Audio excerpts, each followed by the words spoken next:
450 ألف شاب سني متعصب خرجوا من البلاد العربية والإسلامية والأجنبية، وصلوا إلى سوريا والعراق في ذلك الوقت حتى يحاربوا الشيعة ويقضوا على الشيعة بأمر من دعاة السلفيين والوهابيين وغيرهم من المشايخ المتعصبين أمثال إياد قنيبي ووجد غنيم وعبد الله نهاري وياسر برهامي وهؤلاء كل هؤلاء الذي ترى وعثمان الخميس والقرضاوي، كل هؤلاء الذي تراهم اليوم يشجعون على قتل الشيعة ويقولون أن الشيعة كفار وأن الشيعة يسبون الصحابة، الشيعة يسبون أمنا عائشة، يبكي. كاذبون منافقون يزحفون ينبطحون، لم ينصروا إخوانهم في غزة، جبناء من أهل الدنيا هم ذاتهم اليوم في ذلك الوقت أرسلوا شباب المسلمين وضحوا بهم وانهزموا في سوريا والعراق. لما وصل هؤلاء الشباب المسلمين الذين هم إخوة للشيعة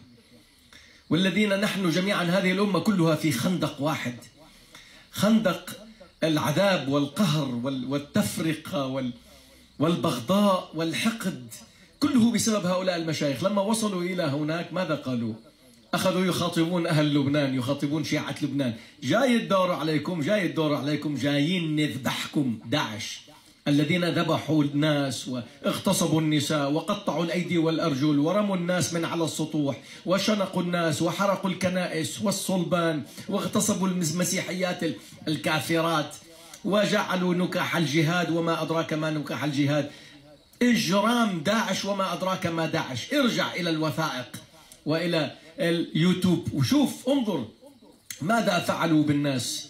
هم ذاتهم هؤلاء كانوا يهددون الشيعة في لبنان، ولهذا الشيعة جاءوا إليهم سبقوهم كما قال علي بن أبي طالب: وكم قلت لكم اغزوهم في عقر دارهم قبل أن يغزوكم، فوالله ما غزي قوم في عقر دارهم إلا ذلوا. شو نحن بدنا ننطر يجوا لينا على لبنان ويذبحونا مثلا ونحن قلة في لبنان؟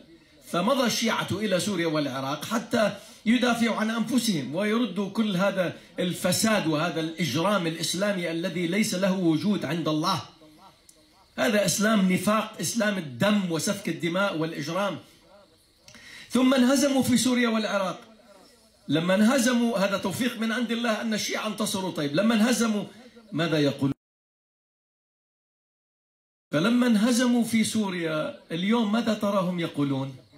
اسمع: اغتصبوا نساءنا، كيف تتحدون مع الشيعة يا أهل غزة؟ كيف تحبون الشيعة وهم اغتصبوا نساءنا؟ السوريين، المعارضة السورية، كل واحد بيطلع لك بيقول لك اغتصبوا مرتي، اغتصبوا لك. ألا تخجل من نفسك؟ أنتم رجال وتتركون نساءكم يغتصبهم الشيعة. الله لا يئيمكم لأنكم لستم برجال. ألا تخجلوا من أنفسكم تقولوا أن الشيعة نكحوا زوجتي، الشيعة نكحوا نساءنا، نكحوا بناتنا، بالرغم أن هذا الكلام غير صحيح. أنتم نكحتم بعضكم بعضا، أنتم تداخلتم ودخلتم في حروب بينكم وذبحتم بعضكم، مليون حزب ومليون حركة، كلكم أغراب وأجانب. الشيعة لا يفعلون هذا، أبناء علي بن أبي طالب لا يفعلون هذا الاغتصاب والإجرام والعياذ بالله. هلا إذا حصل بعض الأمور الفردية طبيعي، هذه حرب. يقولون اغتصبوا نساءنا، لماذا لا تقول خسرنا؟ لماذا لا تقولون نحن كنا جبناء هربنا إلى أوروبا وتركنا نساءنا؟ أنتم لستم برجال، أنتم عندكم قرون، ركبتوا قرون لأنفسكم، أنتم جبناء تركتم نساءكم. والذي يترك زوجته وعرضه فهو خسيس بلا ذمة، واطي، لا يملك شيء من الكرامة. ألا تخجلون من أنفسكم أيها المعارضة إذا كنتم معارضة حقيقية؟ ألا تخجلون من أنفسكم، من رجولتكم؟ وتتكلمون في 24 hours، كل ساعة وكل حين تفضحون أنفسكم.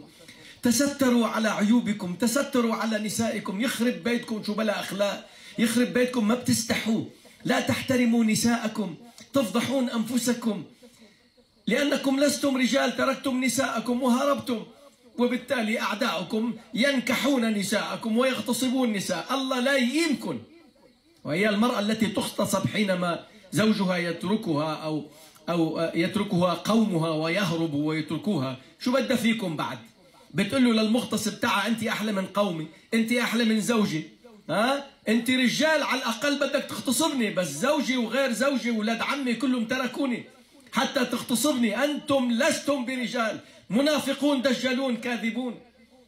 اخجلوا من أنفسكم. الشيعة نكحوا بناتنا، الشيعة نكحوا زوجاتنا. يخرب بيتكم، ما بتستحوا، الواحد ما بيستحي يحكي هالكلام، وهذا شيء طبيعي عندكم.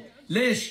لأن بعض دعاة السنة من السلفيين والوهابيين وهؤلاء المتعصبين، وهذا ولي إسماعيل وغير ولي إسماعيل، هؤلاء المهرجين ماذا يقولون؟ ياسر برهامي على الانترنت يقول ويفتي أنه إذا دخل رجل إلى بيتك ليغتصب زوجتك أو بناتك فاهرب. قالوا له لماذا؟ قال لأن روحك أغلى من روحها، روحك أغلى من روح زوجتك، فأنت لازم تهرب، لأنه بلكي هذا المغتصب قتلك. بالله عليك هذا إسلام؟ بالله عليك هذه إنسانية؟ هذا بشر؟ بالله عليك هذا شرف؟ هذه كرامة الواحد يترك زوجته تغتصب؟ هذا كلب، هذا الكلب لا يرضى. والعياذ بالله أن رجل يترك زوجته تغتصب أمام عينه أو بناته ويهرب قال مشان ضل هو عايش. شو قيمته هذا إذا كان بلا شرف؟ إذا تعدى رجل على شرفه وعلى عرضه وعلى زوجته، ما قيمته إذا هرب وترك شرفه؟ بلا قيمة، هذا جيفة، هذا قمامة، زبالة هذا. إذا أنتم لستم برجال لأنكم تفتون هذه الفتاوى. إذا دخل رجل إلى بيتك ليغتصب زوجتك فاهرب وانجو بنفسك، لأن الله يقول لا ترموا بأنفسكم في التهلكة. يخرب بيتك، يعني الله يقول لك أنه اترك زوجتك تغتصب؟ ورسول الله يقول من دافع عن عرضه أو من مات دون عرضه فهو شهيد. اخجلوا من أنفسكم، أنتم الذين جئتم إلى بلادنا مرتزقة من جميع أنحاء العالم حتى تقتلوا الناس وتذبحوا الناس وتحرقوا الكنائس وتغتصبوا النساء، ثم بعد ذلك تقولون اغتصبوا نساءنا وتبكون على نسائكم.